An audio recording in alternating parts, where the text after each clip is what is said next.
Yes, people, so you join me at the end of the third T20I between West Indies and Pakistan. Pakistan take the W by 13 runs and with it take the series 2-1. You can't really say that Pakistan didn't deserve it.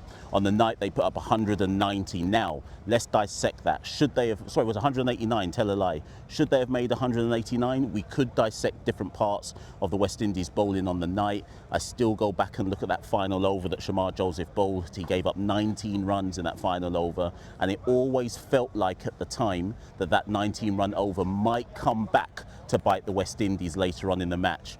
As it was, West Indies lost by 13 and Samuel Badree joins me. In fact, before I continue, Samuel Badree, where was this game won and lost today? I think 189 was always going to be a tall order, so maybe about 15 runs over par is where Pakistan ended. And then with about just a few overs in the middle where they sort of slowed down and the intensity wasn't there. And then in the end, it was a little bit too much in that final few overs. So here and there, incremental improvements, the 1%ers, and that's what we continue to miss. But you were begging for a victory in the second T20. I've got a W, I got one. You got one? Are you satisfied? Are you happy? I'm satisfied. I said, give me one victory and we got it, so I'm actually fine. Mr. Badree. Hopefully you picked up Samuel Badree on my mic there when this comes through, but as Samuel says, that's basically where I see it. Pakistan made way too many runs for me. Whilst it was an easier pitch to bat on, it wasn't a 189 pitch. And that, like I say, it's not about digging out Shamar Joseph, but that final over took them just above where they needed to be. I was with the backward point guys just before the final over, and they said to me, I think Pakistan are going to make about 175, 176 here. And I said, I think Shamar Joseph is going to get licked down. And he did get licked down. And like I say, that 189 or chasing 190 proved insurmountable. That said, when the West Indies were batting in reply, they were 90 for 1 at the halfway stage. Now, Pakistan were 82 for none at the halfway stage. So let's get this right. At the halfway stage, West Indies were in front. Now, where everyone is quibbling is around the 13 over mark. Now, with 7 overs to go, West Indies needed 80 runs. So 80 runs of 42 balls. And who had just got out? I think Athenaeus got out and it was 110 for 3. And a lot of people post-match, and I call this hindsight analysis, a lot of people post-match are saying, why was Roston Chase sent in? Shai Hope has spoken in the post-match presser. I asked him a few questions. You can catch that when Cricket West Indies media put it out.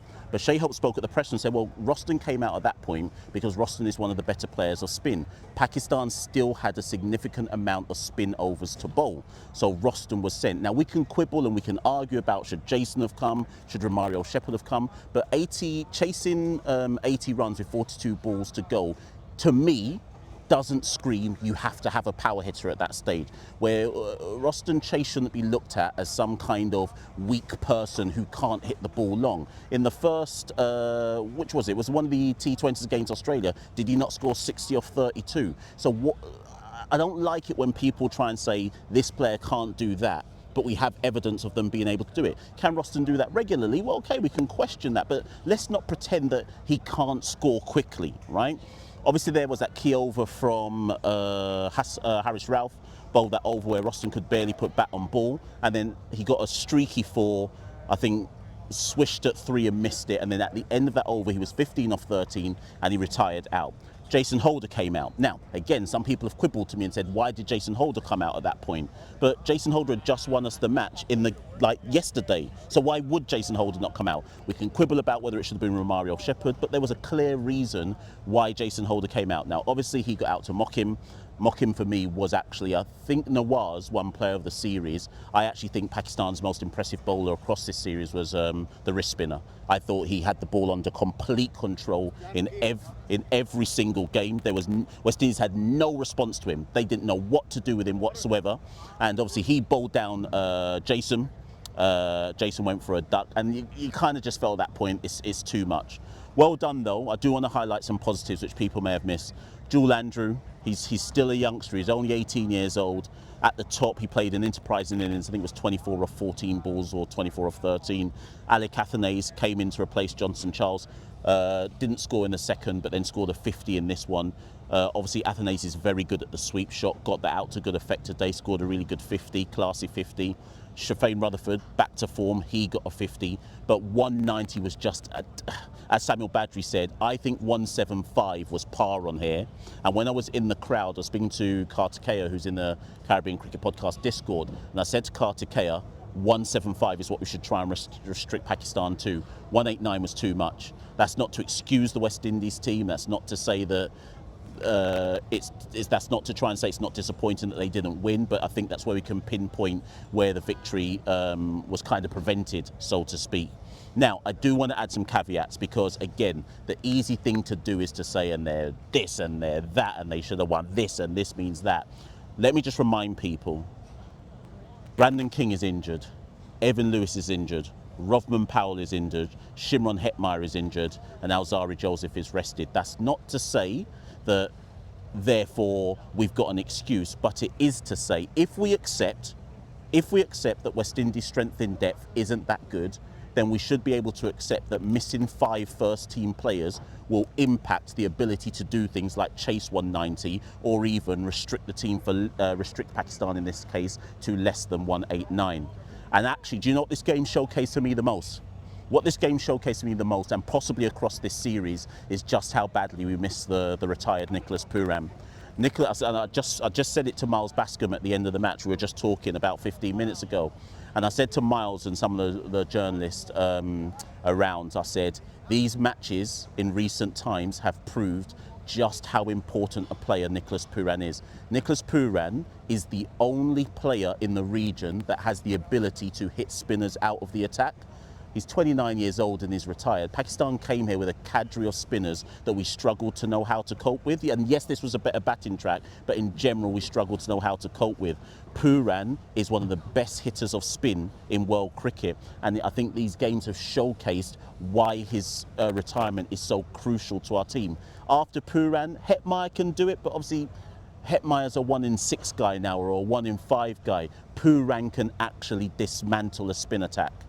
Shea's a very classy player of spin, but he doesn't dismantle a spin attack. He can more nudge and nurdle and move a spin attack into the gaps, but Pooran destroys spin attacks, and we just don't have a player that can replace Pooran. We're also arguably lacking finishers with the bat, that is, although again we could go back to the injuries that we're currently experiencing.